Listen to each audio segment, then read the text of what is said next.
one who changed his deen, what we're going to do? Kill.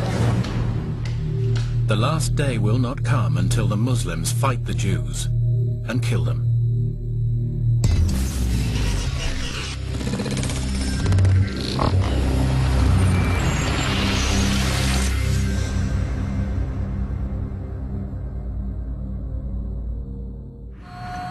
Our reporter, a Muslim herself, is going undercover in the most important and influential mosque in the country. London's Central Mosque, an Islamic cultural centre, usually known as Regent's Park Mosque, says it promotes tolerance and interfaith. We featured it in last year's dispatches, and the mosque promised to crack down on anyone promoting extremism on its premises. So she's going back to find out if they've been true to their word. Women aren't allowed in the main hall, so she's directed upstairs to the main women's section on a large balcony overlooking the hall. Hundreds of women and children come here to pray every day. Then the congregation gathers in a large circle. The teacher today is Amira. She says she's teaching from a book by Sheikh Fazan, a senior member of the official Saudi religious establishment. This is very, very good book. She starts with a revision session on what should happen to people who break Islamic laws, including Muslims who convert to another faith. But he's Muslim and he get out of Islam. He doesn't want any more. What we're going to do? Kill. Kill. Comes out of qatl. Kill. You have to kill. You understand? We're talking about Islam. Yeah? It's the same for adulterers. For the had the zina, what is the law of this? Stoning. Until he died. And the one who is not married, never dies. Now, with 100 lash. The worshippers, many of whom are children or teenagers, are being taught the Saudi Arabian interpretation of Sharia law from official Saudi books. The teachings include the brutal killings of homosexuals and women who act like men. If someone make themselves like a man, a woman like a man, you understand this, the punishment is kill. Kill them from the highest place. You're not going to be like animals, living like animals. Or to be like the people of Lut, we have to take the had is to kill them. This causes a brief debate among the young students. One girl says they should also be stoned. With the punishment of, throw them from the highest point and then stone them. Another student says the punishment is approved by the Quran. Then we reduced him to the lowest of the low. So if you throw someone off a mountain, you are reducing him to the lowest of the low because they're falling off from a high place. In fact, punishments like throwing homosexuals from a mountain are nowhere mentioned in the Quran. It's a hardline interpretation taught in Saudi Arabia. Amira condemns terrorism and says these punishments will only be carried out in a future Islamic state under a Muslim leader, not in present-day Britain. حتى ما نقول احنا راح نبدا نقتل في الناس لا هذا لازم يكون امير مسلمين ولما جيش المسلمين يقوى ويكونوا يحاربوا حتى الاسلام كله يعمل. This fundamentalist interpretation of Islam is being taught in Britain's most important and supposedly moderate mosque. Our reporter finds out where Amira has been trained. She says she's just finished 3 years of study at Medina Mosque in Saudi Arabia. It's the second most holy mosque in Islam, and its imams teach Muslims an interpretation of the faith known to some as Wahhabism. Amira teaches what she says is an important principle in Islam. A Muslim must hate as well as love. It's not enough that you worship Allah, we have to also, in our heart, hate what Allah subhanahu wa ta'ala, please to Allah, and love what Allah subhanahu wa ta'ala. She says this principle relates to living with non-Muslims. Hate what displeases to Allah, especially when living with this country that's non-Muslim. And asks a worshipper to read out a verse from the Quran, Stand up and read, please. which she says is about relations between Muslims and non-Muslims. Verily, we are free from you, and whatever you worship besides Allah, we have rejected you, and there has appeared between us and you hostility and hatred forever until you believe in Allah alone.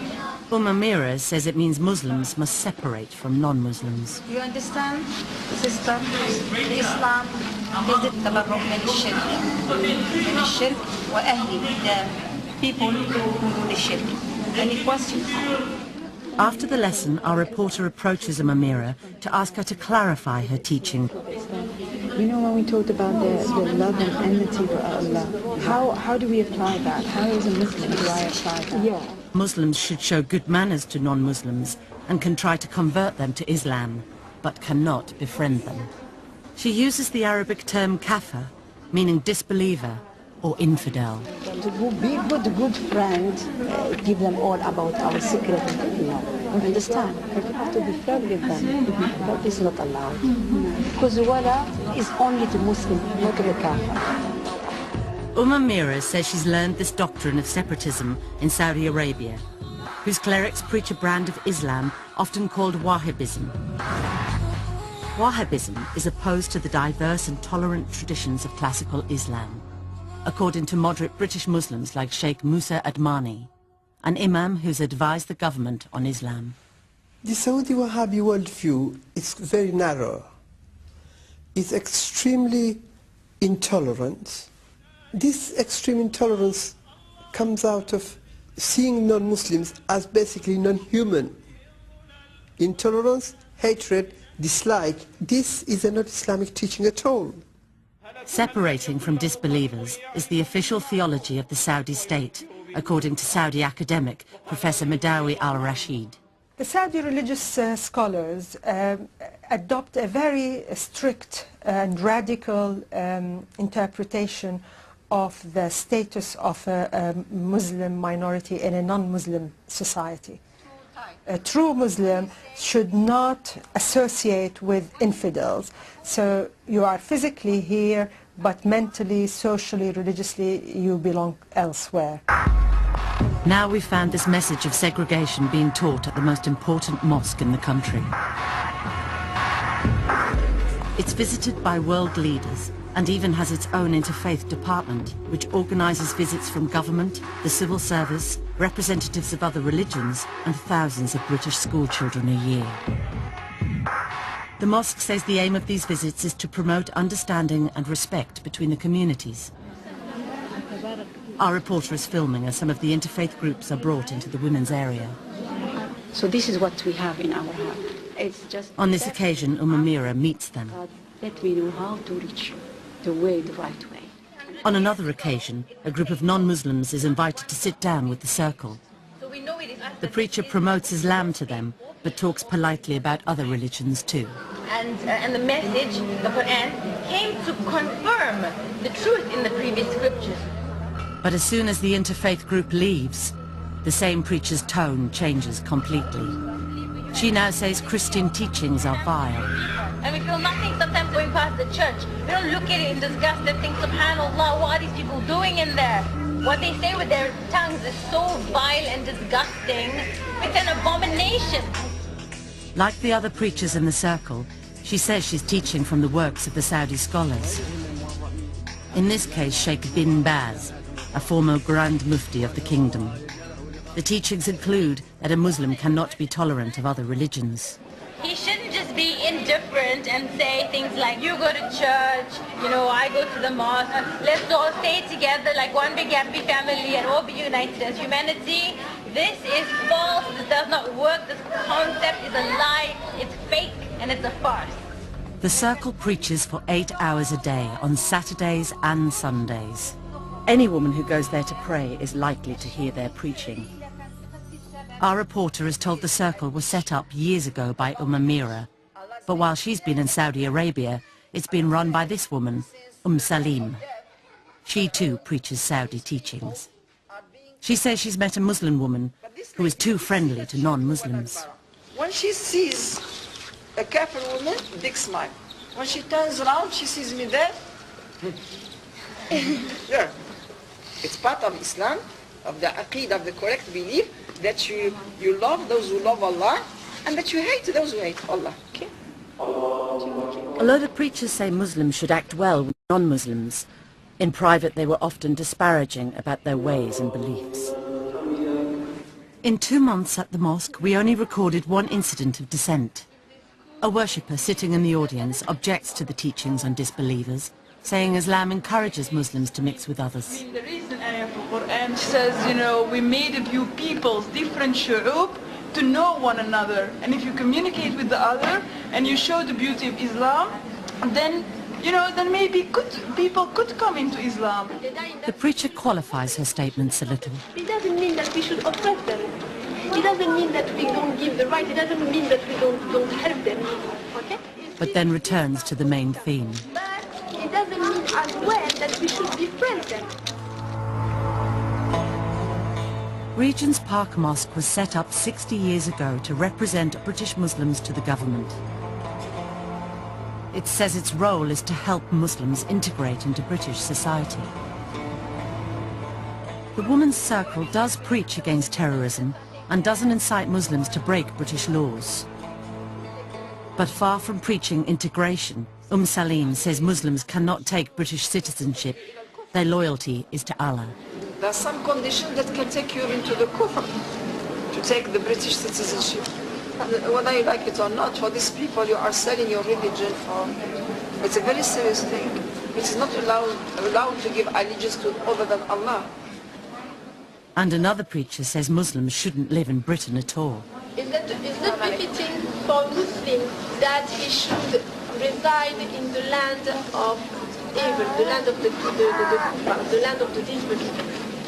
A Muslim should emigrate to a Muslim country. On Fridays, the women can hear the mosque sermons from the main hall. These sermons are given to 1,000 or so worshippers by the mosque's official imams, who by historical agreement have been supplied by the Egyptian government and are trained in Egypt.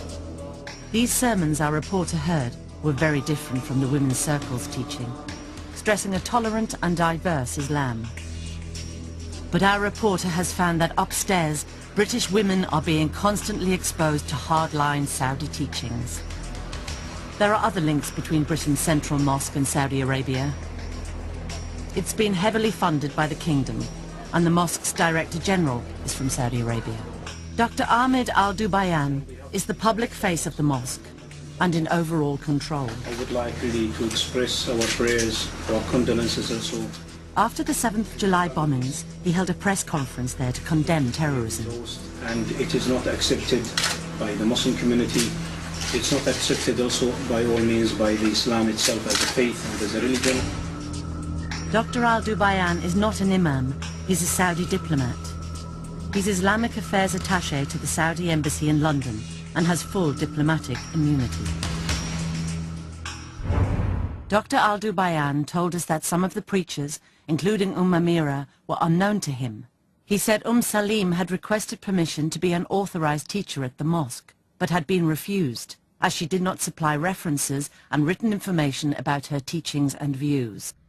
He and the mosque had not known of her teachings and views, which did not reflect those of Regent's Park Mosque. He said, "The ICC is committed to interfaith and cross-cultural understanding. It does not support or condone extreme views, racial hatred, violence or intolerance." Salim told us, "We are not blind followers of any government or any clerics.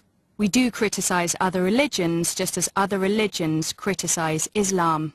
However, this does not mean that we show intolerance, aggression or violence to people of different faiths. And we have often emphasized that the Muslim's attitude towards his or her non-Muslim counterpart is one of fairness, compassion and tolerance. We encourage integration into society." She said the comments that Muslims could not take British citizenship were erroneous and apologized for them. She said, "Whilst it is recommended for a Muslim to migrate to a Muslim country, it is not obligatory." In last year's dispatches, we found the mosque's official bookshop was selling a number of speeches by preachers promoting hatred and intolerance. The worst word that can ever be written! Dr. Al-Dubayan told us the bookshop was independently run by a company called Dar al Salam International Publications, a British company with links to Saudi Arabia. But he said he was seriously concerned and said that the DVDs had been removed immediately, pending an investigation. and he called on all British Muslim organisations to be vigilant about the message being spread on their premises, either during talks or on recorded DVDs.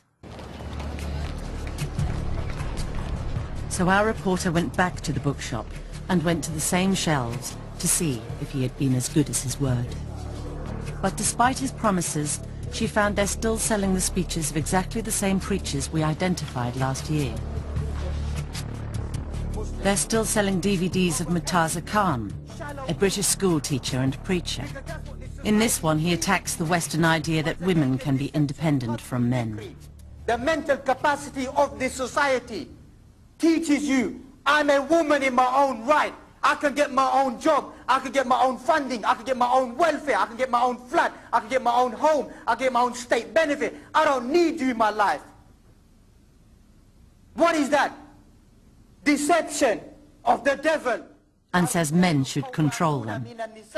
Man is stronger than women, but men today don't know how to take care of their families. That's why their women walk loose. Their women speak loose. And that's their evil society, that Muslim society has become like that today.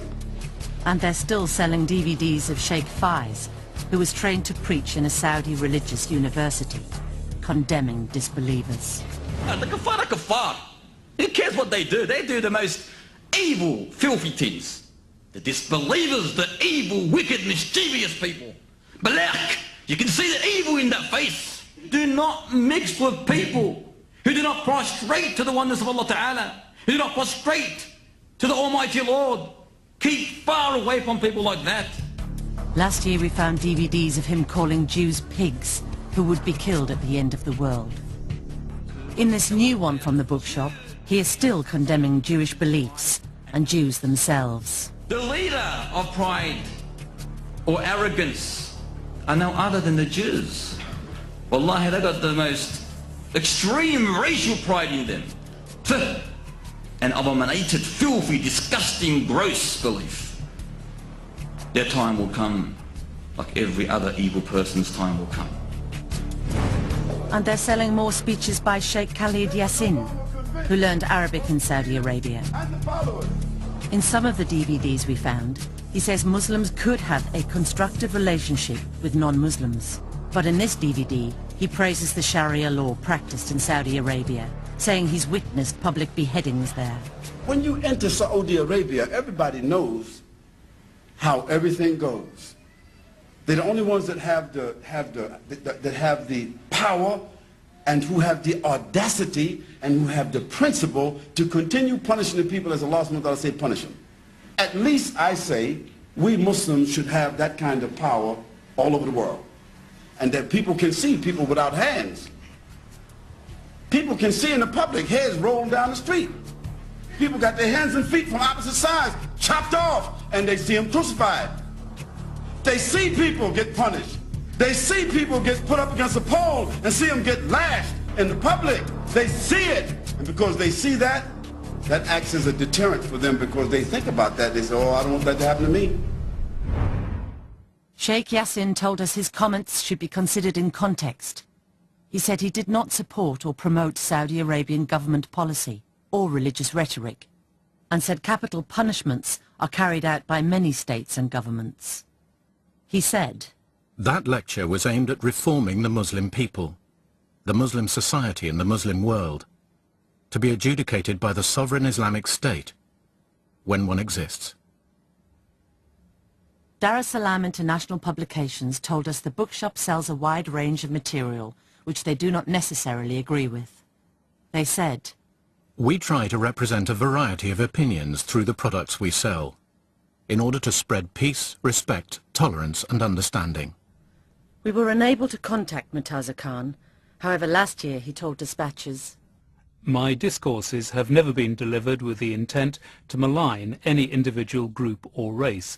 They are delivered to inspire Muslims to better themselves and then to play a positive role for their own and wider community in Britain. Dr. Al-Dubayan reiterated that the bookshop was run by an independent company. He said, despite having no control over the bookshop, we met with those running the bookshop after your program was broadcast.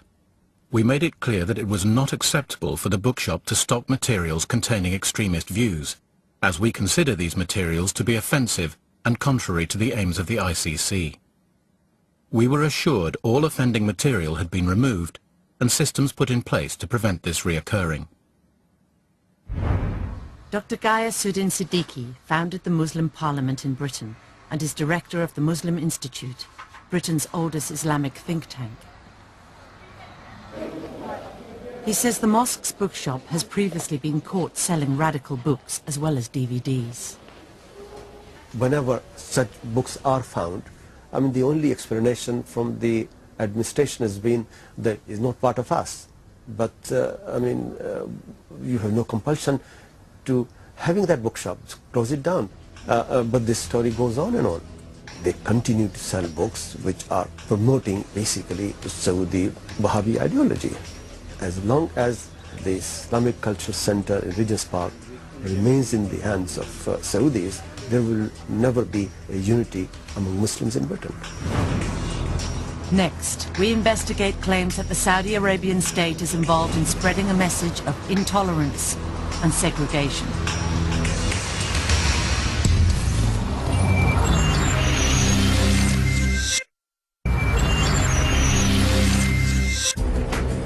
A Dispatches reporter is filming undercover inside Regent's Park Mosque. It's the most important mosque in the country, and one which claims to be dedicated to promoting moderation and integration. But she found its official bookshop selling speeches attacking non-Muslims.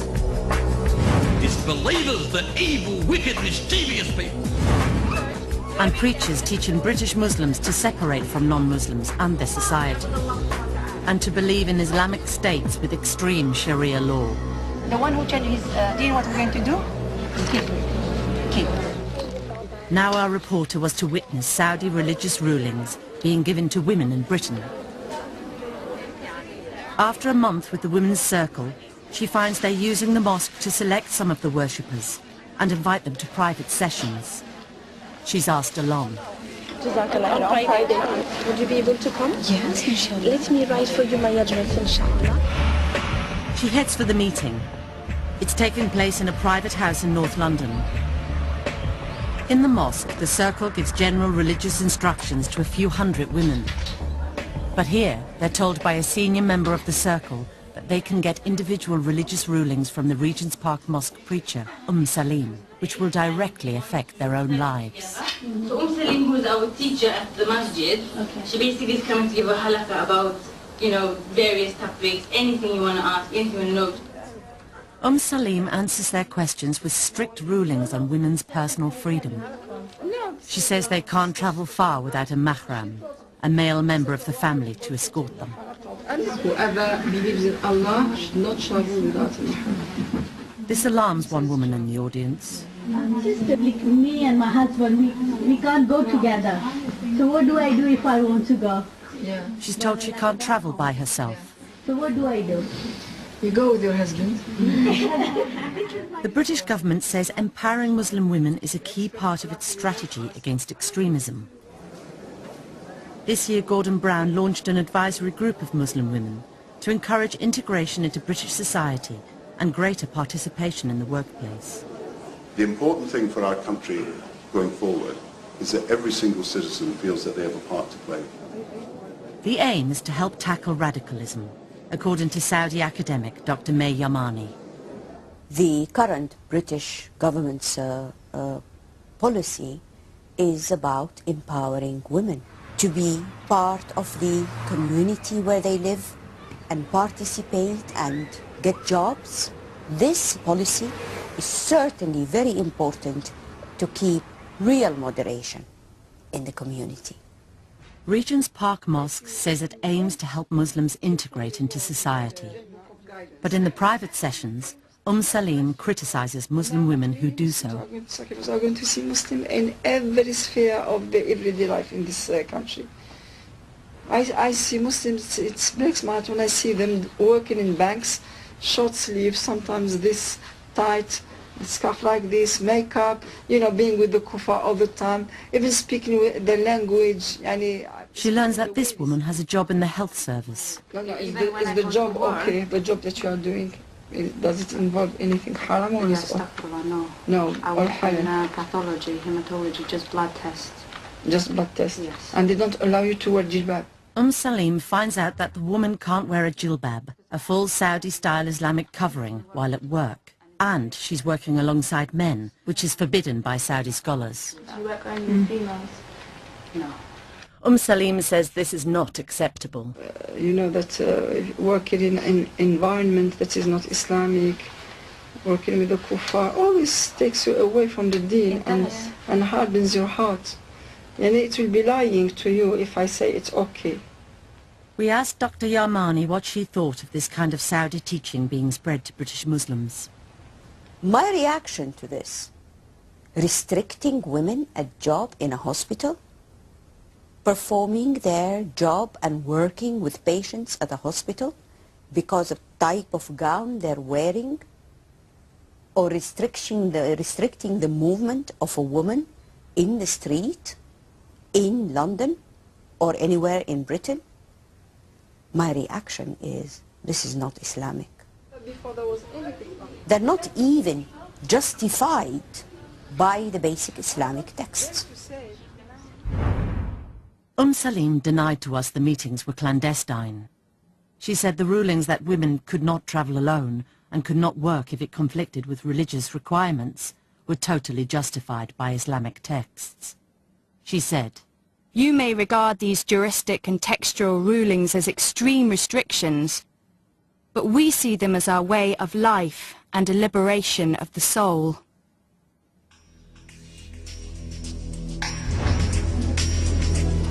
Saudi teachings on women's freedom are also being spread in Regent's Park Mosque's official bookshop. They're selling the religious rulings known as fatwas of the top official Saudi scholars such as Sheikh bin Baz, the former Grand Mufti. The rulings say women are mentally inferior. Men are superior to women in general. And restrict their right to work or travel on their own. When women go to work in the workplace of men, it is in clear opposition to the texts of the Sharia that order the women to remain in their houses and fulfill the type of work upon which Allah has fashioned her nature.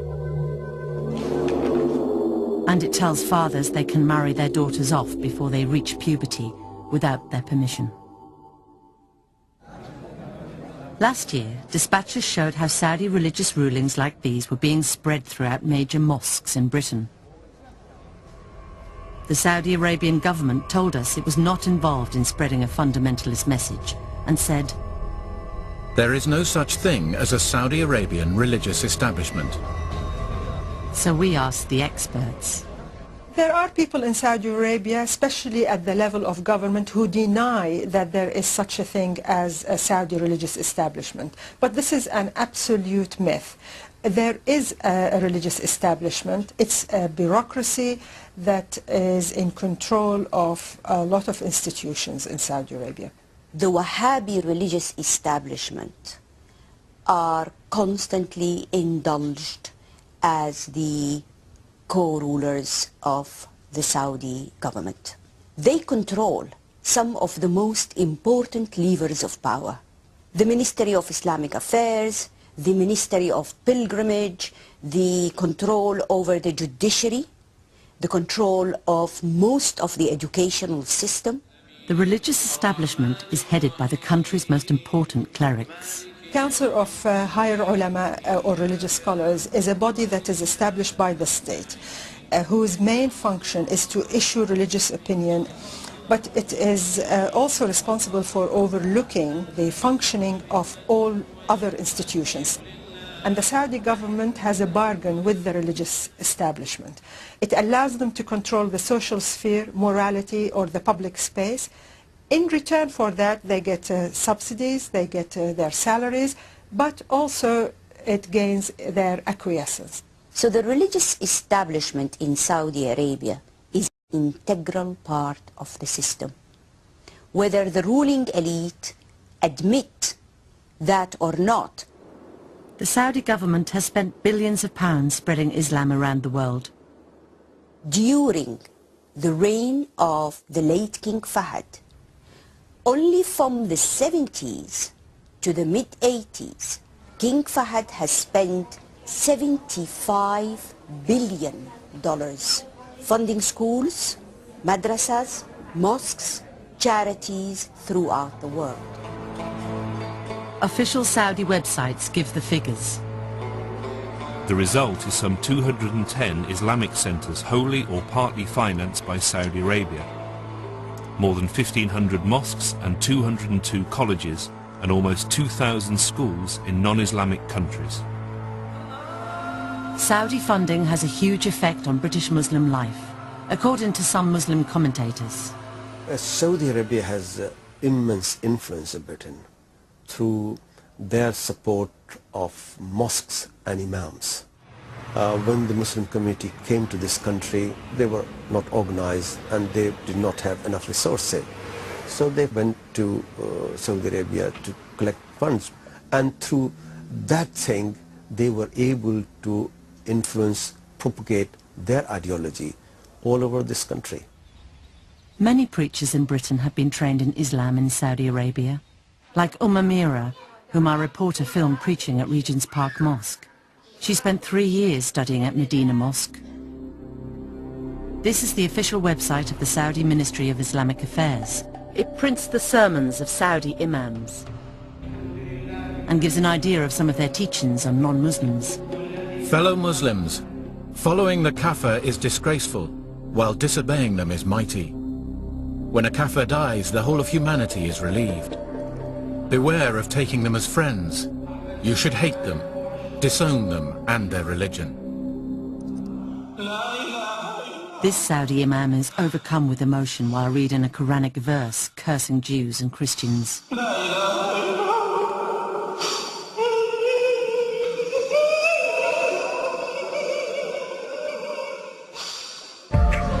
Saudi books with the same message of segregation continue to be widely available in Britain, such as these official fatwas sold in Regent's Park Mosque bookshop. The enemies of Allah are the disbelievers. It is necessary to avoid mixing with non-Muslims, to like them, to love them, to support them, or live amongst them. We found Saudi Arabian religious teachings being spread at Britain's Central Mosque, which is run by a Saudi diplomat. This is another Islamic institution in Britain, funded by Saudi Arabia. The King Fahd Academy in West London is an independent day school for 500 Muslim children, run under the support and supervision of the Saudi Embassy. Dr. Al Dubayan, the head of Regent's Park Mosque, sits on the board of trustees. In 1998, the school started teaching some of the pupils the same official education curriculum that's taught to children in Saudi Arabia. Colin Cook is a Muslim convert and worked at the school as an English teacher. 18 months ago, he was dismissed after raising concerns that some of the children were cheating in exams. But this year, he won £70,000 for wrongful dismissal at an industrial tribunal. After he left, a contact still there passed him official Saudi textbooks from the school. The books carry the stamp of the Saudi Ministry of Education. The books teach that other religions are worthless. One quotes a Quranic verse. Those whom God has cursed, he turned into monkeys and pigs. And in a footnote says, it is said that the monkeys are the Jews, the pigs are the infidels of the table of Jesus, the Christians. And another passage sets the children a test. I read that the books were asking the children to describe the repugnant characteristics of the Jews, and I found that repulsive and appalling. I believe these textbooks will poison the minds of anyone that reads them. The King Fahd Academy said it agreed that the passages were inappropriate, but said that they had never been taught at the school. The books had now been disposed of, and the Saudi curriculum had been phased out altogether. It said the passages on Jews and Christians related to an Old Testament event. It does not imply or infer that this is a general comment on these faith groups today. It said Ofsted had found that its pupils showed good empathy and tolerance of others' views. Every year, the Saudi ambassador to Britain, Prince Mohammed bin Nawaf, holds a conference with the British Foreign Secretary. He says the aim of the dialogue is to promote tolerance and mutual respect. That the theme of this session is focusing on how each community perceives the other and how to promote positive views and mutual respect. Our young people need to discover in learning about one another. But the British government's policy on tackling radicalism and the message being spread by Saudi theology are incompatible, according to security expert Professor Anthony Cleese. What the British government wants is for British Muslims to feel part of an inclusive British society. Now, what the Saudi version of Islam is saying is that Islam is not just a religious identity, it is also a political identity, and that they should resist, that it is right to resist being assimilated into mainstream British society. If you believe in Wahhabism or if you are a supporter of Wahhabism, then basically there is no integration, meeting of two sides. There is no respect for the other side. As a consequence, we have seen Muslims becoming isolated and marginalized. By the government's own thinking, separateness makes it easier for British Muslims not to regard Britain as their homeland, but as the enemy. Next, our reporter goes undercover in a third major UK Islamic institution to get first-hand evidence of the kind of Saudi material being spread in UK mosques.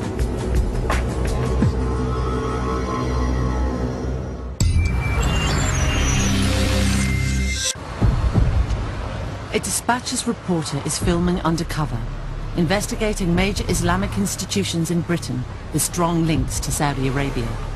She found preachers in Britain's most important mosque promoting extreme Sharia law. Someone make themselves like a man, a woman like a man. You understand? This the punishment is kill them. And selling DVDs with a hardline message. People can see in the public, you know, some people got their hands and feet from opposite sides chopped off, and they see them crucified. And we showed a British school run under the supervision of the Saudi embassy, which imported books condemning other religions. I believe these textbooks will poison the minds of anyone that reads them. Now our investigation turned to a third major Islamic institution in Britain. This is the UK headquarters of the Muslim World League and the World Assembly of Muslim Youth. They're worldwide charities and run a 5-storey complex of offices, a mosque and prayer rooms in the heart of London's West End. Although their headquarters are in Saudi Arabia, they say they are independent of the Saudi government. They say they give out Islamic literature promoting coexistence and moderation between cultures. So our reporter is going undercover to find out. They run weekend Quran courses, and she gets a place. The lessons are run by this imam. The charities say they give out Islamic literature. So after the lesson, our reporter asks for some. She says friends of hers are setting up a mosque and Islamic school. He says they do give out books on Islam. He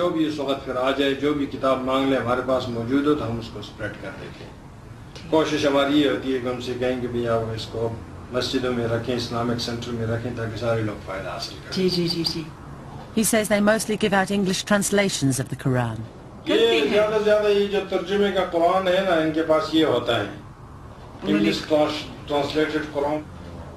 She asks where the books are coming from. He says they come from the headquarters of the 2 charities in Saudi Arabia and a third source. Ministry of Islamic Affairs. The main sources in 3 sources.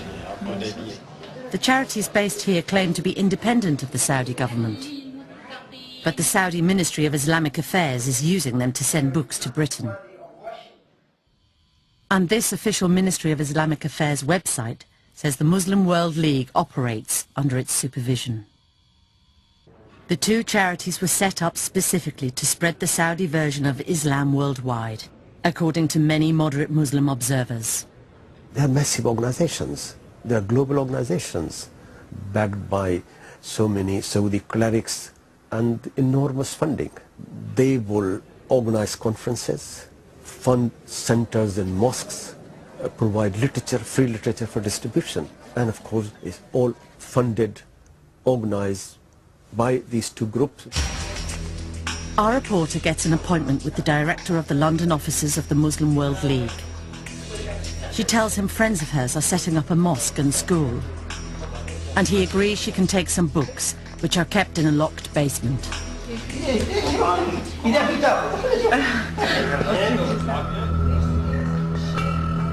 With another undercover reporter who is posing as a friend, she goes along to pick them up. The imam unlocks the basement. The room is full of books. Our reporters are given a number of books. Nearly all of them are from Saudi Arabia.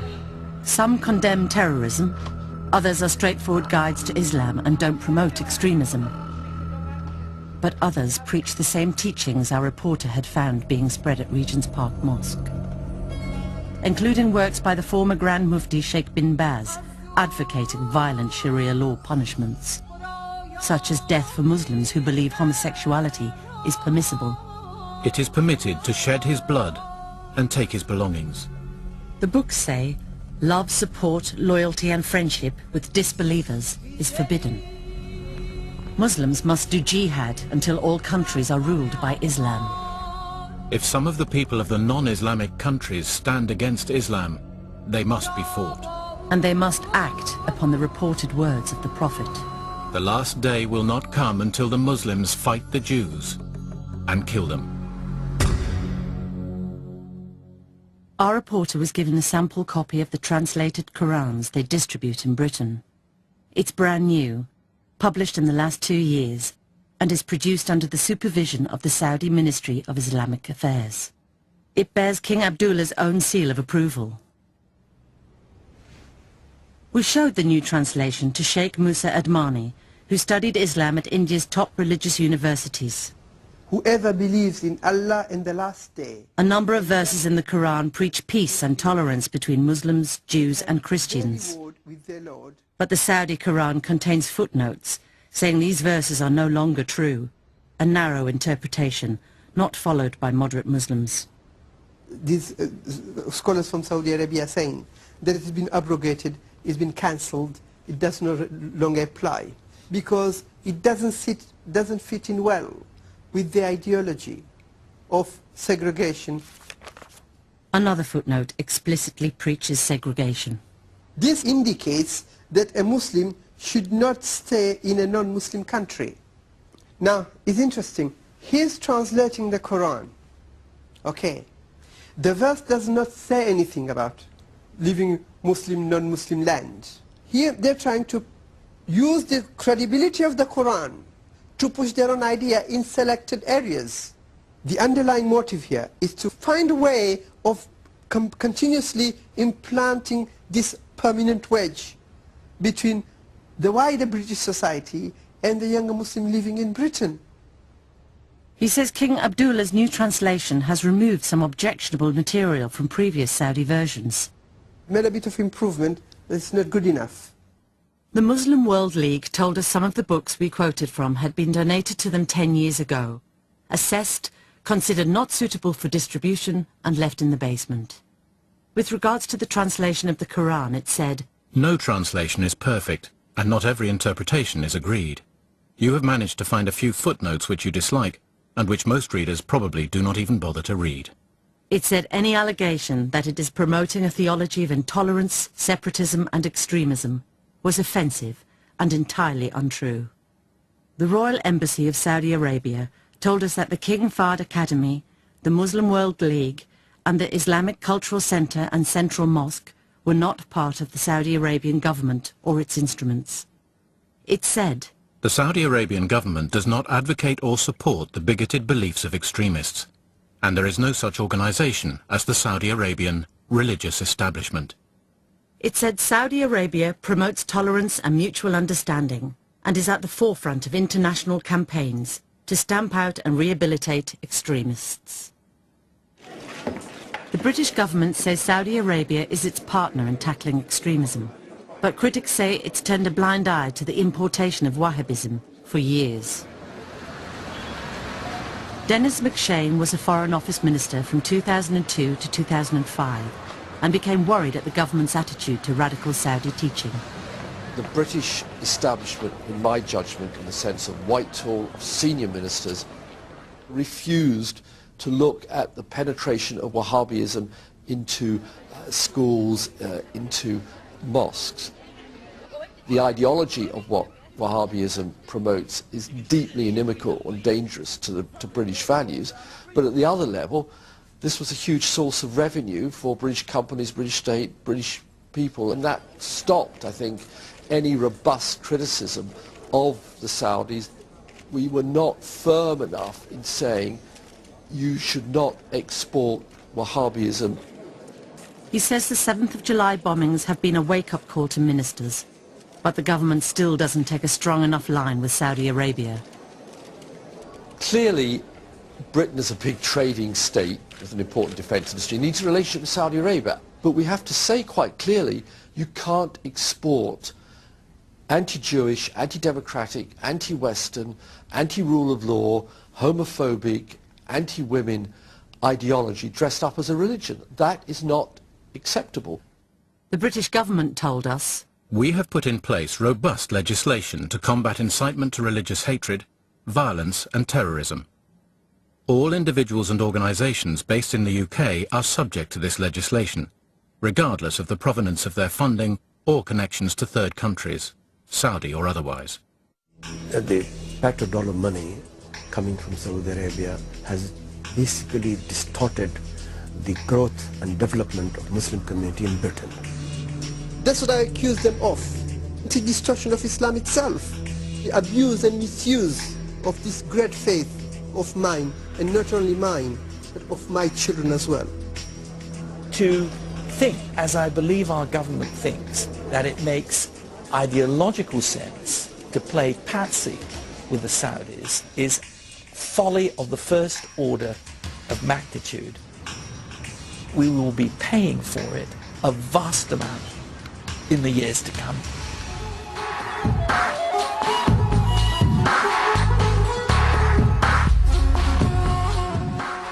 Well, next on 4, not everyone is in agreement about some of the aspects of the Castleford project, the final stages of Kevin MacLeod and the Big Town Plan.